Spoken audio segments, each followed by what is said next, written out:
बिस्मिल्लाहिर्रहमानिर्रहीम। अस्सलाम वालेकुम। आपका दोस्त सलमान हैदर। दुआ है परवरदिगार से कि उसने आपको और आपके अहल खाना को अपनी हिफ्ज़ व अमान में रखा हुआ। जी हाँ, एक के बाद एक मुतालबा आ गया जी।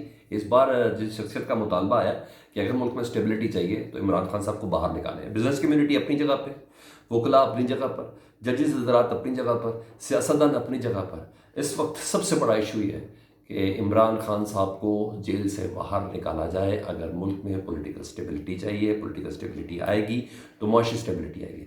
इस बार जिस शख्स ने आर्मी चीफ के सामने खड़े होकर बात की है ना, कोई और नहीं, पाकिस्तानी टीम का कप्तान है जी, बाबर आजम साहब से मुतल्लिक जी। और ये खबर जो ब्रेक की है वो है ही इतने बड़े सीनियर साफ़ी और ऐसी बेपर की क्यों उड़ाएंगे। गुफ्तगू का क्या था और उसके बाद क्या हुआ, उसकी कुछ तफसील मैंने आपके सामने रखनी है डेफिनेटली। वो बताना है। इसके अलावा पाकिस्तान तहरीक इंसाफ की जो मुज़ाकराती कमेटी है वो तश्कील दे दी गई है और नवाज शरीफ साहब को उनकी बेटी निकल रही है, उसके हिसाब से नवाज शरीफ साहब को निकालें। ये कोई और नहीं, नवाज शरीफ साहब का दस्ते राज कह रहा है। और इस छोटे से जुमले में उन्होंने क्या कुछ कह दिया, इसकी तफसील आपके सामने रखता हूँ। इसके अलावा दीगर अहम खबरें जी। अली मीन गंडापुर का पहला बाज़ाब्ता पड्डा हो गया जी शहबाज शरीफ साहब के साथ, और सारी दुनिया ने देखा वो पड्डा, उसकी भी तफसील आपके सामने रखता है। तो तफसील में जाने से पहले रिक्वेस्ट के चैनल देख लो तो चैनल सब्सक्राइब कर दे ताकि मेरा और आपका ये रब्ता रहे। तो सबसे पहले जी नवाज शरीफ साहब की साहबजादी साहब से मुतालिक बता दें जी। नवाज शरीफ साहब की साहबजादी जो है ना, मरियम नवाज साहबा, वो दरअसल नवाज शरीफ साहब का एक और पुराना साथी, अगर यूँ कहें कि निकल गई हैं या उनका ताल्लुक़ ख़त्म करें तो गलत नहीं होगा, आसिफ करमानी साहब, और बहुत पुराने नवाज शरीफ साहब के दोस्त, और कहा था ज़माना अवाइल के जब नवाज शरीफ साहब की सियासत शुरू हुई थी उस वक्त के।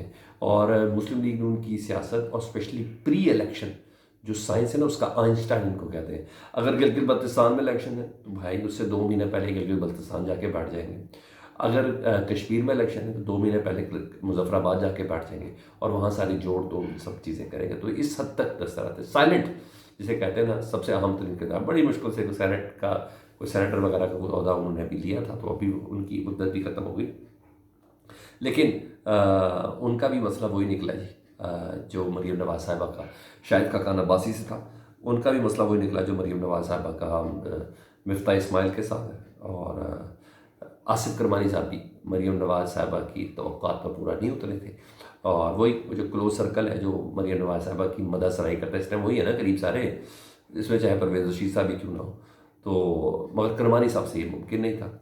तो अब आसिफ करमानी साहब ने बोलना शुरू किया और रात को प्रोग्राम में वो कहते हैं कि नवाज शरीफ को किसी ने नहीं हराया। नवाज शरीफ अपनी बेटी के हिसार से बाहर निकले, बेटी के हिसार से बात निकले, बहुत बड़ी बात की। और डेफिनेटली इस एक जुमले में सब कुछ है कि नून लीग का बेड़ा गर्क होने में, नवाज शरीफ के मुझे क्यों निकाला में, नवाज शरीफ साहब की गुजरांवाला वाली तकरीर में, उससे पहले डॉन लीग्स में, हर जगह पर अगर नवाज शरीफ को संजाम तक पहुँचाया ना तो उनकी बेटी मरीम नवाज साहबा ने पहुँचाया, बकौल आसिफ करमानी साहब के, कि उस हसार से ही नहीं निकल रहे। और आज ये पोजीशन है कि मुल्क को नवाज दो की पोजीशन पर शहबाज दे दिया गया है। और ये सारी चीज़ें जिस तरीके से, और बिल्कुल सारी बातें जिस तरह मरीम नवाज साहबा के लिए सारा प्लेटफॉर्म मुरतब किया जा रहा है, तो उन्होंने बहरहाल ये सब बातें की। और साथ साथ उन्होंने कहा कि नून लीग के वज़रा की गर्दनों में सरिया आ गया, और अगर नून लीग ने मुझे शो कॉज नोटिस जारी किया तो मैं फाड़ कर फेंक दूंगा। यानी मतलब आसिफ करमानी साहब भी शाहिद खाकान अब्बासी साहब की ज़मीर की आवाज़, मिफ्ता इस्माइल साहब की ज़मीर की आवाज़ की तरह शायद आसिफ करमानी साहब ये फैसला कर चुके हैं कि he is no more with Muslim League नून।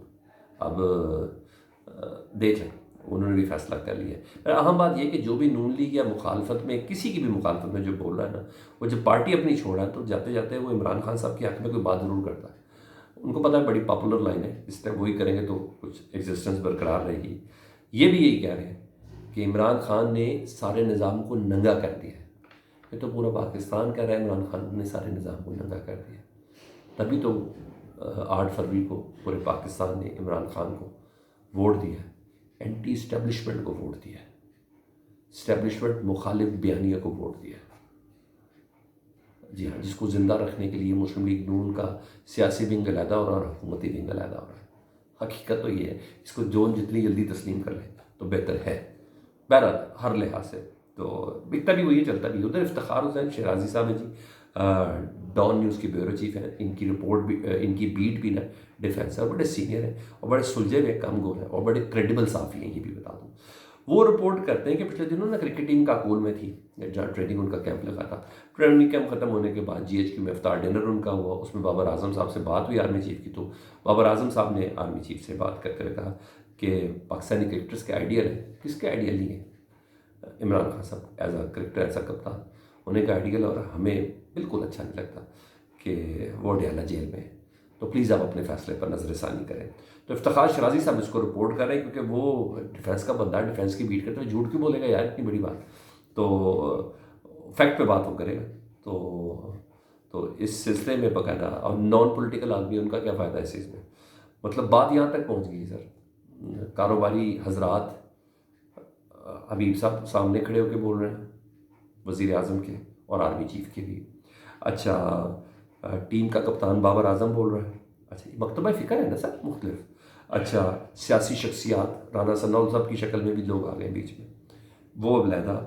ججز اپنے خطاب میں کہہ رہے ہیں کہ سیاسی درجہ حرارت کو کم کریں، پولیٹیکل اسٹیبلٹی ریکوائرڈ ہے، معاشی حالات میں اگر آگے بڑھنا ہے، اگر معاشی اسٹیبلٹی ریکوائرڈ ہے تو یہ بھی مکتبہ فکر ہے۔ صحافی حضرات علیحدہ کریں، ہم جیسے چیخ چیخ کے بڑے بڑے صحافی کالم وغیرہ، سہیل وڑائے صاحب سے لے کے آپ جس مرضی کو، مجیب الرحمان شامی صاحب لے لیں، اب ہر ایک یہی کر رہا ہے، احمد میر صاحب، ہر ایک کے منہ پہ یہ الفاظ ہے عمران خان، اس کو باہر نکالیں تو تاکہ ملک کے جو معاملات ہیں، اگر پاکستان کو آگے بڑھانا ہے تو یہ بات ہو سکتی ہے۔ کہا جاتا ہے کہ بابر اعظم صاحب نے جب یہ کہا نا تو آرمی چیف نے محسن نقوی صاحب کو کہا کہ بھائی یہ کیا بات کر رہے ہیں، تو محسن نقوی صاحب نے بابر اعظم صاحب نے کہا سر پلیز آپ اپنا کام کریں، ہمارا کپتان تھا ہے اور رہے گا، پاکستان کی تاریخ کا سب سے کامیاب ترین کپتان ہے، ہمارا کنسرن ہے اس کے ساتھ۔ وہ یہاں تک بات ہوئی ہے جس کو رپورٹ کر رہے ہیں افتخار شرازی صاحب۔ آگے بڑھوں جی، اسٹیبلشمنٹ سے مذاکرات والی بات نا موضوع بحث ہے، اور رات گئے تک بڑی موضوع بحث رہی ہے۔ رؤف حسن جو پاکستان تحریک انصاف کے ترجمان ہیں، وہ کہتے ہیں عمران خان صاحب نے تو کبھی بند ہی نہیں کیا مذاکرات کا دروازہ، 1.25 سال سے عمران خان صاحب نے ٹیم بنائی ہوئی ہے، مگر اسٹیبلشمنٹ کی طرف سے کسی قسم کا کوئی رابطہ نہیں ہوا۔ لیکن شہریار آفریدی والی وہ بات کہ ہم مذاکرات کریں گے تو آرمی چیف سے کریں گے، مذاکرات کریں گے تو ڈی جی آئی سے کریں گے، وہ والی بات کو انڈوز کیا جا رہا ہے کہ بھائی باقی وہ صحیح کہہ رہے ہیں، جس بندے کے پاس اختیارات ہے، جن کے پاس اختیارات ہے، بندہ اس سے بات کرے نا۔ کیا کیپیسٹی ہے شہباز شریف صاحب میں کہ 9 مئی کے لوگوں کو معاف کر سکے؟ کیا ہے یہ کیپیسٹی عمران خان صاحب کو باہر نکلوا سکے؟ ہے اتنا چپڑ ان کے اندر جو خود محکوم ہے، جن کے پاس اپنی کیپیسٹی نہیں کہ وزیر داخلہ اپنی مرضی سے لگا سکیں، پاکستان کا وزیر خزانہ اپنی مرضی سے لگا سکیں، وہ عمران خان کے معاملات میں مذاکرات میں کریں گے؟ ہاں، ہر لحاظ سے لوگ یہ کہہ رہے ہیں کہ ظاہری بات ہے جب طاقت ہی آرمی چیف اور ڈی جی آئی سے کے پاس ہے تو انہی سے بات کی جا سکتی ہے، اور چاہے گارنٹر کے طور پہ کیوں نہ ہو۔ میری سیاسی جماعتیں بات کری اور گارنٹر کے طور پر آرمی چیف ہو، جیسا فیض آباد دھرنا کیس میں تھا، تو ڈی جی آئی ہو، تو گارنٹر کے طور پہ ان کو بہرحال بیچ میں ہونا ہے، یہ سب جانتے ہیں کہ الٹیمیٹ پاور ان کے پاس ہے، تو ہر حال میں درمیان میں ہونا چاہیے۔ تو ادھر عمران خان صاحب سے متعلق جس طرح شبلی فراز اچانک باہر آئے اور اپنی ضمانتیں ضبوطیں کرا کے، اور پھر عمران خان صاحب نے مشروط اجازت دے دی ہے پارٹی کو مذاکرات کرنے کی، اور شبلی فراز نے اس بات کی تصدیق کی ہے کہ عمران خان صاحب سنجیدہ کوشش کر رہے ہیں ایک بار پھر، لیکن ٹی او آرس تیار کر کے، مشروط ہے کہ ٹی او آرس تیار کر کے، یہ ساری پوزیشن چل رہی ہے۔ ادھر پرائم منسٹر شہباز شریف اور علی امین گڈاپور صاحب میں پہلا باضابطہ ایک کنفلکٹ ہوا ہے، پڑھا ہوا ہے۔ موسمیاتی تبدیلی کا اجلاس تھا جس میں چاروں صوبوں کے وزراء اعلیٰ موجود تھے، گلگت بلتستان کے وزیر اعلیٰ موجود تھے، تو اس پہ نا علی امین گڈاپور صاحب نے کہا کہ صوبوں پر مزید ٹیکس لگانے کی اب تجویز دے رہے ہیں، چیف سیکرٹری آپ ہمارا تبدیل نہیں کر رہے ہیں ہماری مرضی کے مطابق، مالی معاملات ہماری کریں، ہمارے جو ڈیوز ہیں وہ آپ ہمیں دے نہیں رہے۔ پھر کہتے ہیں، انہوں نے کہا وفاق نے اگر ہمارے مسائل حل نہیں کیے تو وفاق کے ساتھ صوبہ کے پی کے تعاون نہیں کرے گا۔ یہ آپ نے نوٹ کرنا، علی امین گنڈاپور کے بیانات میں شدت آئی ہے عمران خان صاحب سے ملاقات کر کے، سیدھا وہ چیف ایگزیکٹو کو کہہ رہے ہیں کہ صوبے نے آپ کے ساتھ، اگر آپ نے ہمارے مسائل حل نہیں کیے، ہمارا چیف سیکرٹری ہمیں نہیں ہماری مرضی کا دیا، آپ نے ہماری جو ڈیوز ہیں وہ ہمیں نہیں دیے، تو ہم نے آپ کے ساتھ تعاون نہیں کرنا۔ بڑی بات ہے، بڑی بات ہے۔ باقی آپ کمنٹ سیکشن میں مجھے ضرور بتائیے گا، اپنا بہت خیال رکھیں۔ اللہم صلی علی محمد و علی محمد۔